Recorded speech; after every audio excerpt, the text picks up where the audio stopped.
Hi friends, welcome back to my YouTube channel. ഇന്ന് ഞാനിവിടെ ചെയ്യാൻ പോകുന്നത് നല്ല ടേസ്റ്റി ആയിട്ടുള്ളൊരു മീൻകറിയാണ്.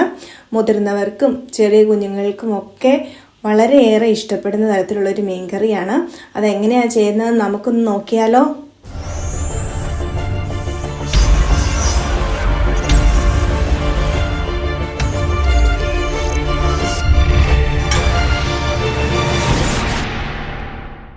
ഈ മീൻകറിക്ക് ആവശ്യമായ സാധനങ്ങൾ എന്തൊക്കെയാണെന്ന് നോക്കാം. ഇത് ചിരകിയ 1 കപ്പ് തേങ്ങ, 10 അല്ലി വെളുത്തുള്ളി കഷ്ണങ്ങളാക്കിയത്, 1 കഷ്ണം ഇഞ്ചി, കറിവേപ്പില ആവശ്യത്തിന്, 20 ചുമന്നുള്ളി ചെറിയതായിട്ട് അരിഞ്ഞത്, 5 പച്ചമുളക് നടുവെ ഒന്ന് കീറി വെച്ചത്, 2 വലിയ തക്കാളി ചെറിയ കഷ്ണങ്ങളായി അരിഞ്ഞത്, 1 ടീസ്പൂൺ മുളക് പൊടി, 2 ടീസ്പൂൺ മല്ലിപ്പൊടി, 1/4 ടീസ്പൂൺ മഞ്ഞൾപ്പൊടി, 4 കഷ്ണം പുളി, കടുക് താളിക്കാൻ വേണ്ടി 1/2 ടീസ്പൂൺ കടുക്. ആദ്യം നമുക്ക് ഈ തേങ്ങ ഒരു മിക്സിയുടെ ജാറിലേക്ക് ഇടാം. ഇതിലേക്ക് മുളക് പൊടി, മഞ്ഞൾപ്പൊടി, മല്ലിപ്പൊടി, ആവശ്യത്തിനുള്ള ഉപ്പ്. ഞാനിപ്പോൾ കുറച്ച് ഉപ്പ് ഇടുന്നുള്ളൂ, പിന്നീട് വേണമെങ്കിൽ ചേർക്കാം. അതിലേക്ക് അരിഞ്ഞു വെച്ചിരിക്കുന്ന വെളുത്തുള്ളിയും ഇഞ്ചിയും ചേർക്കുന്നു. ഇതിലേക്ക് അരയ്ക്കാൻ ആവശ്യമായ വെള്ളം ചേർത്ത് നമുക്ക് നല്ല പേസ്റ്റ് പോലെ അരച്ചെടുക്കണം. ഇത് അരച്ചെടുത്തിട്ടുണ്ട്. ഇതുപോലെ നന്നായിട്ട് അരയണം. പാൻ ചൂടാവുന്നത് വരെ നമുക്ക് വെയിറ്റ് ചെയ്യാം. പാൻ ചൂടായി വന്നിട്ടുണ്ട്. നമുക്കിനി ഒരു 3 ടേബിൾ സ്പൂൺ എണ്ണ ഒഴിച്ചു കൊടുക്കാം.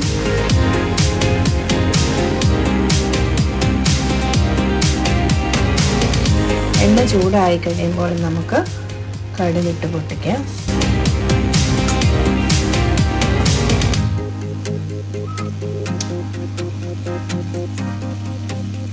പൊട്ടുമ്പോൾ നമുക്ക് നമ്മൾ അരിഞ്ഞു വെച്ചിരിക്കുന്ന ചുവന്നുള്ളി ഇട്ട് കൊടുക്കാം.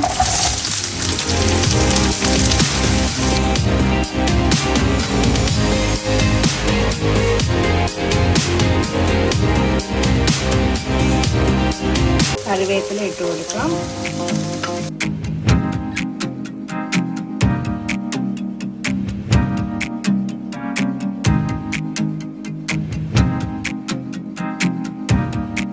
പച്ചമുളക് ഇട്ട് കൊടുക്കാം. ഇനി നമുക്ക് ഇതൊന്ന് വഴന്നു വരുന്നത് വരെ ഇളക്കി കൊടുക്കാം. ചുവന്നുള്ളി നല്ലൊരു ബ്രൗൺ കളറായി വന്നിട്ടുണ്ട്. ഇനി നമുക്ക് അതിലേക്ക് അരിഞ്ഞു വെച്ചിരിക്കുന്ന തക്കാളി ഇട്ട് കൊടുക്കാം.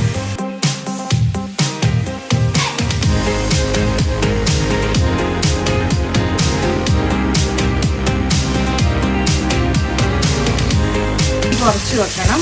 പക്ഷേ തക്കാളി ഒരുപാട് വെന്ത് പോകേണ്ട കാര്യമില്ല. എന്തായാലും മീൻ വേകുന്ന കൂട്ടത്തിൽ തക്കാളിയും വെന്തുകൊള്ളും.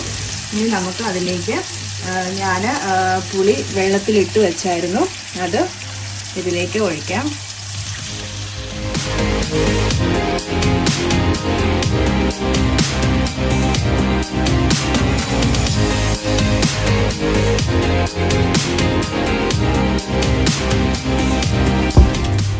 ഇളക്കി കഴിഞ്ഞാൽ അതൊന്ന് തിളയ്ക്കാൻ വേണ്ടി നമുക്ക് വെയിറ്റ് ചെയ്യാം. നന്നായിട്ട് തിളയ്ക്കുന്നുണ്ട്. ഇതിലേക്ക് നമുക്കിനി അരപ്പിട്ട് കൊടുക്കാം.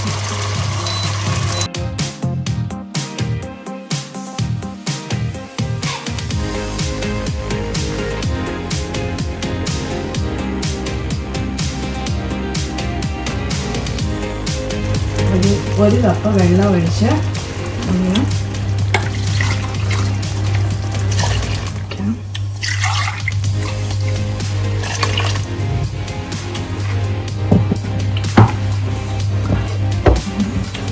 പതുക്കെ ഇളക്കി കൊടുക്കാം.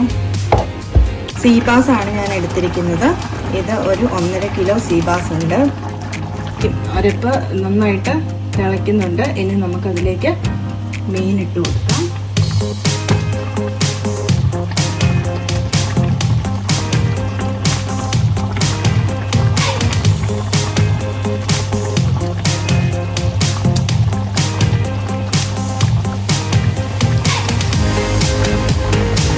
മീനെല്ലാം ഇട്ടിട്ടുണ്ട്. ഇനി ജസ്റ്റ് ഒന്ന് ഇതെല്ലാം ഒന്ന് ഇങ്ങനെ മുക്കി കൊടുക്കാം. എല്ലാം ഒന്ന് മുങ്ങി കിടക്കാൻ വേണ്ടി.